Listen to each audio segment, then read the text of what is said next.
On behalf of Irish Northern Aid, take this opportunity to welcome Goretti McDonnell, widow of hunger striker Joe McDonnell, to the United States of America. Welcome back. You're going to be here for a brief time. We'd like to do this interview. I'm sure you've done many before. It will be as brief as possible because you have a very important story to tell Americans.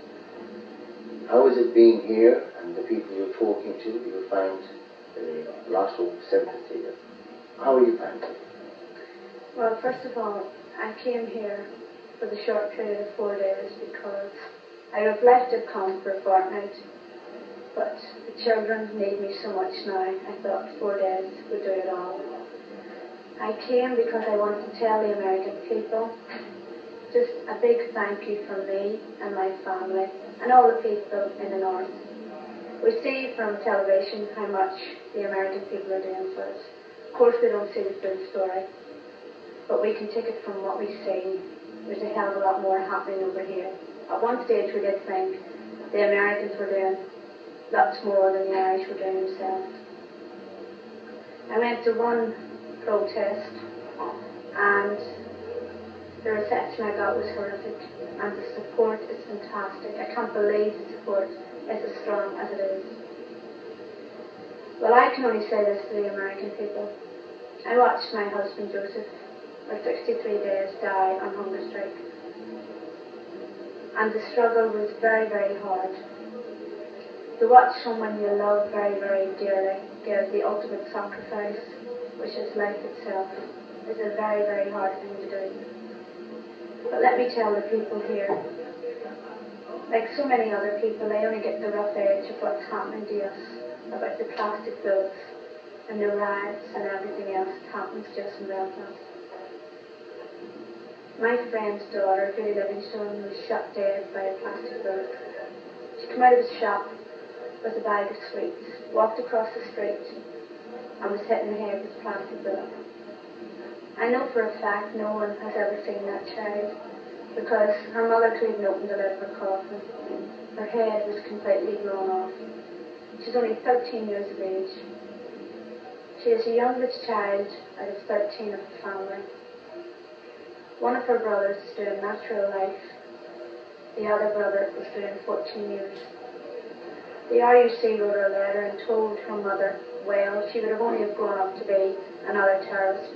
That is what they think of our children at 13 years of age.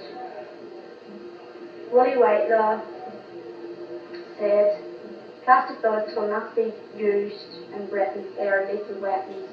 Let them be used now and they'll kill our women, men and our children now. To me, the British soldiers are ordered to go out, shoot one of them, nothing will happen to us. That's what happened to Julie Livingstone.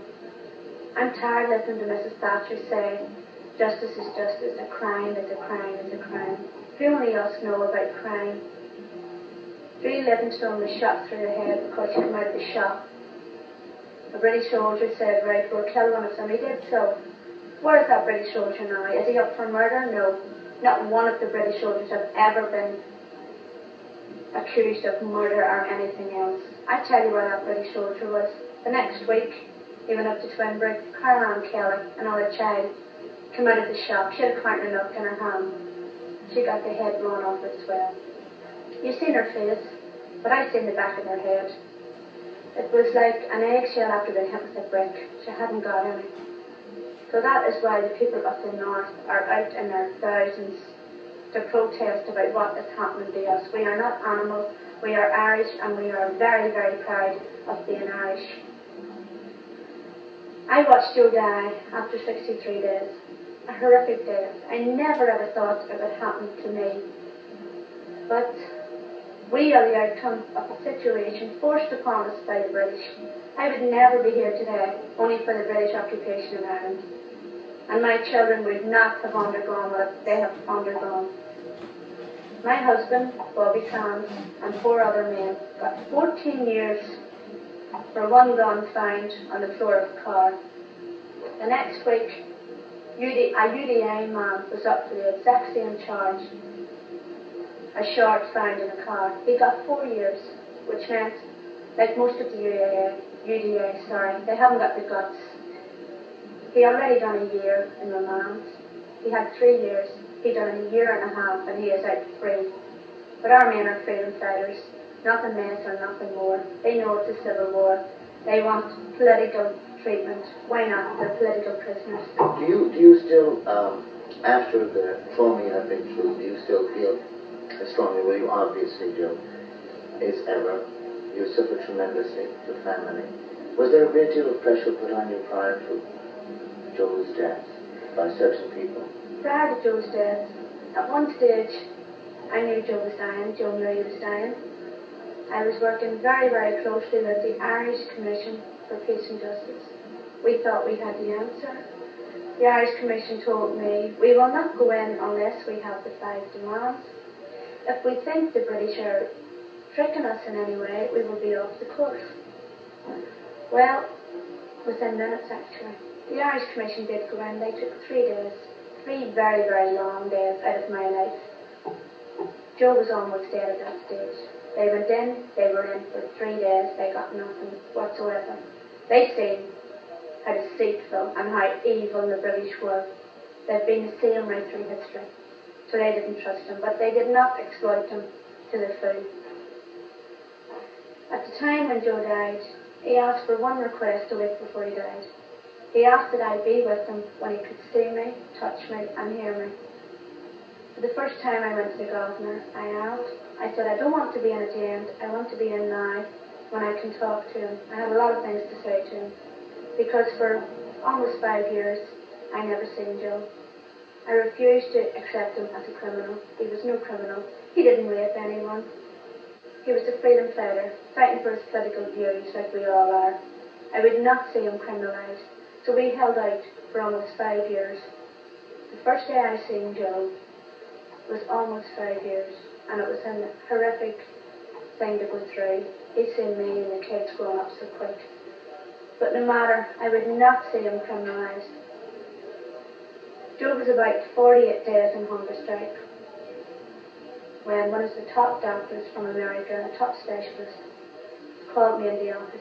He asked me to reconsider what I had said and what I stood by, to intervene. He told me at this stage Joe's brain was likely to be affected the next day, and that there was no cure for it and what I was going to do. He also explained to me that I wasn't only killing my husband, but my children's father. So I told him, saying that to me, he hadn't a clue of what we had been through. He didn't understand, so it was impossible to speak to him. I told him we had both made our decision and we would stand to the very end. Were there other people that also pressured you? Well, the doctor in the jail had meetings. The screw who sat by the bed continuously explained to me in great detail how Bobby, Francie, Raymond and Patsy died. I thought it was horrific at the time, but I knew deep down I could not intervene and put Joe back as a vegetable. One thing Joe did tell me during this really bad period, I could not go back to the hellholes of Long Cash and listen to my comrades get punched and kicked all through the night. He had to say no more to me. I understood fully. We have fought this fight from my children were 6 months old, and we are still fighting very hard. You consider this, of course, a war of national liberation? Of course it's a war. It's a war situation we're going through. And the experience of fully armed British soldiers, do they visit you, break into your house, have they? Well, their form of harassment is as such.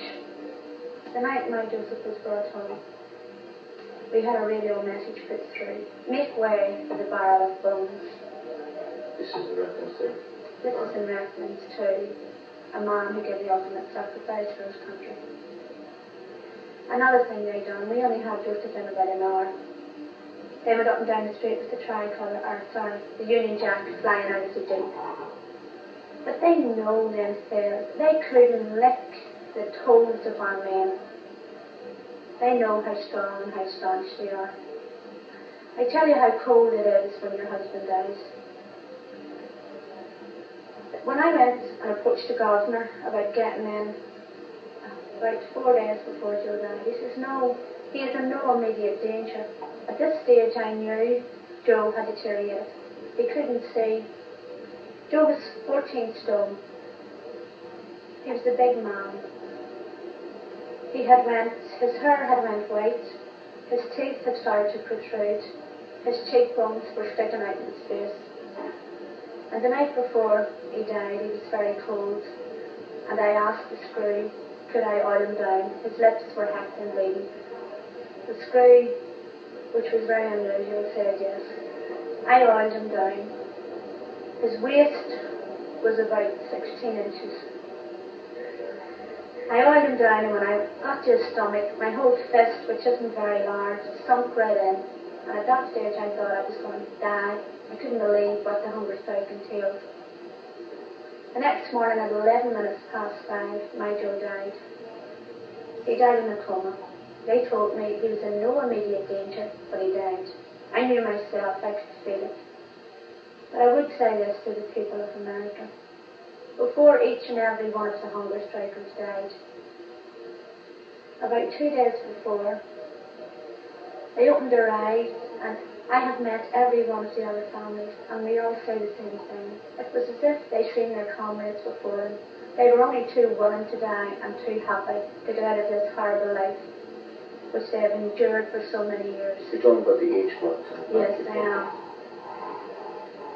You must remember, before they even took a visit, they were squatted over a mirror, and a 6-inch steel object was probed up their back passage before they came out for a visit. At least our men died with dignity. They have left the other men now with a bit of dignity. They'll never take it away from any of our 10 staunch Republicans who died for Ireland. It's very, very blunt at the end. When Joe died, there was no doctor there. I asked could I phone. At this stage my little girl wasn't home from America. I asked could I phone my priest to tell my people. I wasn't allowed to. I wasn't allowed to phone till 1.5 hours later, so as the Brits could have their convoys and their barricades set up for the nationalist people, so as they couldn't get out and say how they felt. An hour and a half later, I was allowed to phone. Within minutes, an RUC man comes along, gives you a brown bag with the contents of your husband's items in it. Come and identify the body within minutes. Have your funeral arrangements, which you don't even think of at the time. You stand and watch your whole life being put into a plastic bag and zipped up. To me, that was my whole world. All the life, everything we lived for was being zipped up into a bag and gone to the morgue. I would just like to say to the American people, I am telling the truth, it's all we have to offer. And I would like to thank them very, very sincerely for all the mass cards, all the letters that I've had from them. It meant a terrible lot in my times of really bad depression. I just want to say a big thank you. Okay, thank you. How are the children? They're quite young. How are they holding up?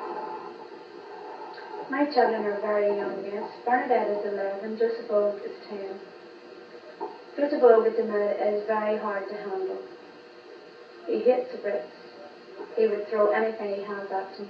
So would Bernadette. The only answer he has to me when I say don't do it, because the only thing I am frightened of is the retaliation with plastic bullets. I couldn't handle if anything was to happen to Joseph Og.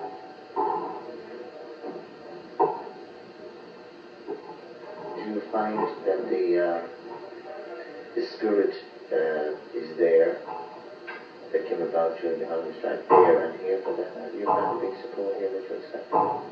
Yeah, the spirit is there forever. You can't lose 10 men the way we lost them and forget about it. None of us can go to bed at night and not think of it. I know every minute that I have with my husband, and I know the same goes for the 9 other families. We think about it and go over it every day in our lives. You cannot go through an experience like that and forget about it. And you campaigned on a seat for your husband in Sligo Leitrim. Did you find good support there? The support in Sligo Leitrim was fantastic. The people were brilliant. I had brilliant support. We didn't win. We were 315 votes short, but we started very late. I hadn't an idea about campaigning. John Joe McGarr was Joe's electioneer. He worked tooth and nail. All the electioneers, all the workers in Sligo Leitrim put everything they had into the election. So I do not consider it a loss. In fact, when I campaigned once again in Sligo Leitrim, it was horrific. The support has trebled and trebled once again. So it was not good. Without a doubt, you found a different story in South Tyrone for Owen Campbell. Well, we campaigned very, very vigorously for a long time. Owen Cairn won very, very justly. But McGuinness was a major of PDR. He was a very rude person. That's all I can say about him. Thank God I never met him. I didn't wish to meet him. But we campaigned, we worked very, very hard. Owen Cairn won. He was entitled to win. And he is a fantastic MP. How do you feel about the situation with Owen Cairn being denied a visa to come to America? I'm very, very annoyed. To me, they know how good he is. They know how good he can come across with the truth, which is all the nationalist people have. We can offer the truth, that is all. And they are scared of Owen Cairn voicing his true opinion. Here in America? Here in America. Absolutely. Well, with this, we'd like to thank Mrs. McDonnell for being here, and to thank all of Northern Age and everyone else who continued to support. As you see, we have a ways to go, but we're going to get there. Bring me them out to the Thank you.